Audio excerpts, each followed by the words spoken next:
আসসালামু আলাইকুম ওয়া রাহমাতুল্লাহ। সুপ্রিয় আলোর পথের দর্শক মণ্ডলী, আশা করি মহান আল্লাহ রব্বুল আলামিনের অশেষ মেহেরবানি ও দয়ায় আপনারা সবাই ভালো আছেন। প্রিয় দর্শক, আফগানিস্তানে ব্রিটিশ আমলে ব্রিটিশরা হামলা করল, কিন্তু তারা পরাজিত হলো। এরপর রাশিয়া হামলা করল এবং রাশিয়া নিজেই ধ্বংস হয়ে গেল। এরপর ইউরোপিয়ানরা আফগানিস্তানের যুদ্ধ করতে এসে পুরো দেশ ভেঙে তছনছ হয়ে গেল। এমনকি সর্বশেষ গত 18 বছর ধরে বুশের হাত দিয়ে যুদ্ধ শুরু হয় এবং সর্বশেষ ট্রাম্প এসে শ্রান্ত ক্লান্ত হয়ে একরকম মাথা নত করে পরাজয় বরণ করে আফগানিস্তানের যাবতীয় দায়ভার তালেবানদের হাতে উঠিয়ে দেওয়ার সিদ্ধান্ত নিয়েছে। নাকে খত দিয়ে আফগানিস্তানিদের কাছে নিরাপত্তা চুক্তি নিয়ে চলে গেছে। নবীজি সাল্লাল্লাহু আলাইহি ওয়াসাল্লাম বলেছেন, আফগানিস্তান থেকে কালো পতাকা নিয়ে তারা ফিলিস্তিনে ফিরবে এবং এদের মধ্যে তখন ইমাম মাহদী আলাইহিস সালাম থাকবে। তারা বিজয়ের পতাকা ফিলিস্তিনের ভূখণ্ডে নিয়ে গাড়বে এবং তখন তাদের সামনে পৃথিবীর কোনো শক্তি এসে দাঁড়াতে পারবে না। আল্লাহু আকবার।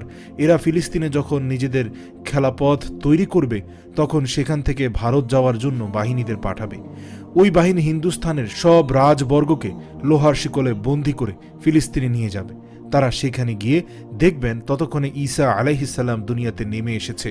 হিন্দুস্তানে আগে অনেক যুদ্ধ পার হয়ে গেছে, কিন্তু নবীজি সাল্লাল্লাহু আলাইহি সাল্লাম যে যুদ্ধের কথা বলেছেন, এটি কিন্তু সেই যুদ্ধ নয়। নবীজি সাল্লাল্লাহু আলাইহি সাল্লাম সেই যুদ্ধের কথা বলেননি। কিয়ামতের আগে যে যুদ্ধ হবে এবং সে যুদ্ধে যে অংশগ্রহণ করবে তাদেরকে আল্লাহ তাআলা জাহান্নাম থেকে মাফ করবেন, তারা কেউ জাহান্নামে যাবে না। নবীজি সাল্লাল্লাহু আলাইহি ওয়াসাল্লাম বলেন, আমার উম্মতের দুই দল লোকেদের জাহান্নাম থেকে আল্লাহ তাআলা মুক্ত করে দিয়েছেন। তাদের মধ্যে এক দল যারা হিন্দুস্তানের বিরুদ্ধে লড়বে এবং সে বাহিনী হিন্দুস্তান থেকে যুদ্ধ করে ফিলিস্তিনে যাবে এবং যাওয়ার পর দেখবে ঈসা আলাইহিস সালাম আসমান থেকে দুনিয়াতে নেমে এসেছেন। ঈসা আলাইহিস সালাম দুনিয়াতে আসবেন ইমাম মাহদী আলাইহিস সালাম এর পর। তখন দাজ্জালও পৃথিবীতে থাকবে। তার মানে বোঝা যায় হিন্দুস্তানের সেই যুদ্ধটি ইমাম মাহদী আলাইহিস সালামের সময় হবে। ইমাম মাহদী আলাইহিস সালাম এসে বিশ্ব জয় করার পর 7 বছর শাসন করে যাবেন। আফগান তালেবানদের সাথে ব্রিটিশ পারেনি, সর্বাধুনিক মরণাস্ত্র কিছুই করতে পারেনি। বিশ্ব ইতিহাসের সর্বাধুনিক অস্ত্রের মালিক সোভিয়েত ইউনিয়ন, তারাও কিছু করতে পারেনি। বর্তমান বিশ্বের একক পরাশক্তি ইউনাইটেড স্টেট অফ আমেরিকা, তারাও পারেনি। আল্লাহু আকবার। মুসলমান সৈনিকরা তাদের মূল আস্তানার ভেতর প্রবেশ করে তাদের মধ্যে 80 থেকে 90 জনকে ওখানেই শেষ করে ফেলেছে। গোটা ঘাঁটি ওরা দখল করে নিয়েছে। তাদের বিমান কামান মরণাস্ত্রের কোনো অভাব না থাকা সত্ত্বেও মুসলমানদের কাছে তারা পরাজিত হয়েছে, যদিও তা প্রকাশ্যে বলছে না। মুসলমান ভাইরা, শক্তি মানেই পারমাণবিক বোমার অধিকারী নয়। পারমাণবিক বোমায় যদি শক্তি হয়ে থাকে, তাহলে আফগান তালেবানদের কাছে তো কোনো পারমাণবিক বোমা নেই। তাহলে তারা কিভাবে পারমাণবিক শক্তিকে পরাজিত করলো? তাদের বিমান ক্ষেপণাস্ত্র কিছুই নেই, কিন্তু তাদের সামনে এত বড় বড় শক্তি হেরে গেল। যখন আত্মসমর্পণ এবং শান্তি চুক্তির কথা লিখছিল, তখন আমেরিকান বড় বড় নেতাদের চেহারা মলিন হয়েছিল। তাদের চেহারায় বিন্দুমাত্র হাসি খুশি ছিল না। এখনকার মানুষ শক্তি বলতে বোঝে যার ট্যাঙ্ক আছে, বিমান আছে এবং যাদের ক্ষেপণাস্ত্র এবং পারমাণবিক বোমা আছে, তারাই শক্তিশালী। কিন্তু তারা জানে না আরেকটা শক্তি আছে, যে শক্তির নিকট তারা কিছুই নয়। যখন আল্লাহ তাআলা পৃথিবী সৃষ্টি করলেন, তখন পৃথিবীটা কাঁপতে শুরু করলো। মহান আল্লাহ রব্বুল আলামিন তখন শক্তিশালী পাহাড় সৃষ্টি করলেন এবং পৃথিবীর বুকে পেরেকের মতো তা বসিয়ে দিলেন। এই কথাটি পবিত্র কোরআনেও রয়েছে। এবং সাথে সাথে পৃথিবী স্থির হয়ে গেল।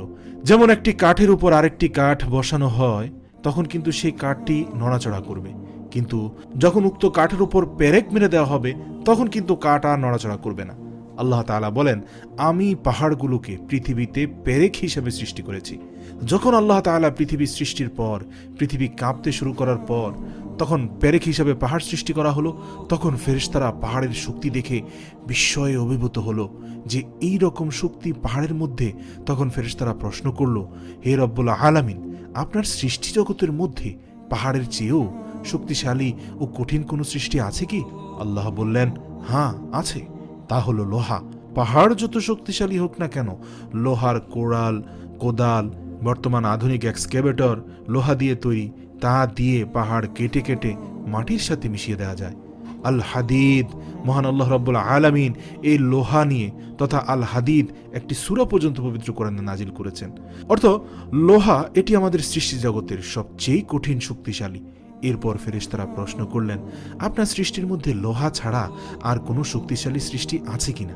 আল্লাহ তাআলা বললেন, হ্যাঁ, লোহা যত শক্তিশালী হোক না কেন আগুনের সামনে তা কিছুই না।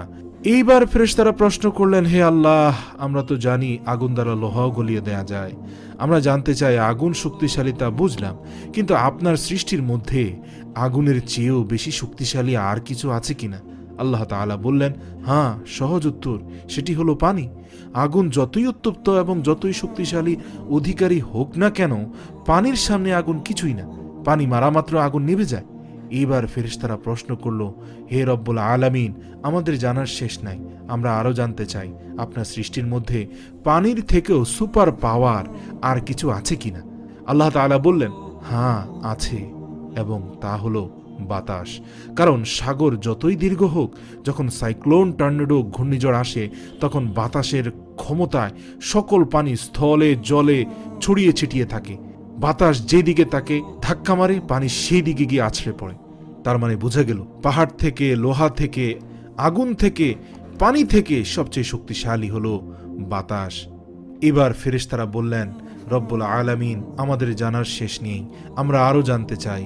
হে আল্লাহ, বাতাসের শক্তি ক্ষমতা সম্পর্কে তো বুঝলাম, তা বাকি সবগুলোর উপর নিয়ন্ত্রণ প্রতিষ্ঠা করতে পারে। আপনার একটি জাতি ছিল আদ এবং সামুদ। এই সামুদ জাতিকেও আপনি বাতাস দ্বারা ধ্বংস করে দিয়েছেন, যারা পৃথিবীতে বড় বড় পাহাড় কেটে অট্টালিকা বানাতো। হে রব্বুল আলামিন, হে আল্লাহ, আমরা জানতে চাই, এই বাতাস থেকেও বেশি শক্তিশালী পৃথিবীতে আর কিছু আছে? মহান আল্লাহ রব্বুল আলামিন বললেন, হ্যাঁ আছে, এবং তারা হলো আদমের সন্তান। সুবহানাল্লাহ। তার মানে আমরা মানুষরা আল্লাহ তাআলার সৃষ্টির সব কিছু থেকে বেশি শক্তিশালী। কিন্তু যদি আমাদের মধ্যে ঈমান পরিপাটি থাকে, তাহলেই এই শক্তি পরিপূর্ণতা পায়। কোনো মুমিন ব্যক্তি যখন বাম হাতে সৎকা করে এবং ডান হাত টের না পায়, সেই সৎকা পাহাড়, লোহা, আগুন, পানি, এমনকি বায়ুর চেয়েও বেশি শক্তিশালী। সুবহানাল্লাহ, আল্লাহু আকবার। আফগানের তালেবানরা কেন বেশি শক্তিশালী? প্রশ্নটির উত্তর সহজ, তারা প্রকৃত ঈমানদার। যা করেছে 18 বছর ধরে একমাত্র রব্বুল আলামিনের সন্তুষ্টির জন্য করেছে। দুনিয়াবি কোনো স্বার্থ তাদের মধ্যে ছিল না। তাদের ন্যাক আমলের কারণে তাদের শক্তি, সক্ষমতা এত যে 18 বছর পৃথিবীর সবচেয়ে শক্তিশালী দেশের সাথে যুদ্ধ করে সর্বশেষ জয়লাভ করল। কারণ বিধর্মীরা শক্তিশালী অস্ত্র বানায় লোহা, আগুন, বায়ু দিয়ে, আর মহান আল্লাহ তাআলা এর থেকেও বেশি শক্তিশালী দাবি করেছেন একজন ঈমানদারের ঈমানকে, একজন ঈমানদার আদম সন্তানকে। আল্লাহু আকবার। পৃথিবীতে যদি একজন আদম সন্তান ঈমানদার হয়, ইবাদত গুজার হয়, এবং সে মহান আল্লাহ রব্বুল আলামিনের দরবারে সেজদারত থাকে, সে এত শক্তিশালী ব্যক্তি যে তার সাথে লোহা, পাহাড়, আগুন, পানি কিছুই কোলাবে না। এমনকি জাহান্নামের আগুন বলতে থাকবে কিয়ামতের ময়দানে, হে মুমিন, তুমি তাড়াতাড়ি পার হয়ে যাও, তোমার নূর, তোমার ঈমান আমার আগুনকে নিভিয়ে ফেলছে। আল্লাহু আকবার। ইব্রাহিম আলাইহিস সালামের আগুন এমনি এমনিতেই ফুলবাগানে পরিণত হয়নি। সেই আগুন ঈমানের সামনে ঠান্ডা হয়ে গিয়েছিল, আল্লাহ ঠান্ডা করে দিয়েছিলেন। সুতরাং ঈমানের শক্তির ফলে তালেবানদের এখন বিশ্বের সকল রাষ্ট্র ভয় পায়। অনেক রাষ্ট্র অনেক অস্ত্র সামগ্রী নিয়ে অনেক চেষ্টার পরেও তাদের কাছে হার মানতে হয়েছে। তাই সুপার পাওয়ার হলো ঈমানদার মানুষ, যদি তার ভিতরে ঈমানি চেতনা থাকে এবং সে প্রকৃত আল্লাহ ভীরু হয়। কারণ সে ব্যক্তি আল্লাহ তাআলাকে নিয়ে চলে। সর্বশক্তিমান আল্লাহ সুবহানাহু ওয়া তাআলা যদি কোনো ব্যক্তিকে গাইড করে, তাহলে পৃথিবীর কোনো শক্তি তাকে স্পর্শ করতে পারবে না। কারণ সকল শক্তির সৃষ্টিকারী হচ্ছেন মহান আল্লাহ সুবহানাহু ওয়া তাআলা।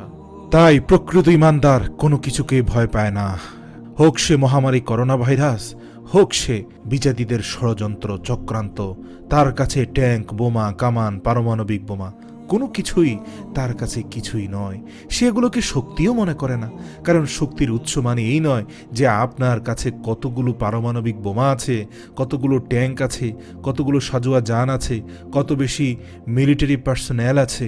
এসবের থেকেও শক্তিশালী হচ্ছে আপনি কতটা আল্লাহমুখী, আপনার দিলে কতটা আল্লাহর ভয় আছে, আপনি কতটা আল্লাহর উপরে তাওয়াক্কুলের উপরে প্রতিষ্ঠিত থাকতে পারেন। আল্লাহ সুবহানাহু ওয়া তাআলা আমাদের প্রত্যেকটি ভাইকে আল্লাহর উপরে নির্ভরশীল হওয়ার তৌফিক দান করুক। পৃথিবীতে যত সংকট হোক, হোক সেটা করোনা ভাইরাস, হোক সেটা সামাজিক, অর্থনৈতিক, পারিবারিক, রাষ্ট্রীয়, সকল সংকটে রব্বুল আলামিন মুখী হওয়ার তৌফিক দান করুক। আমিন।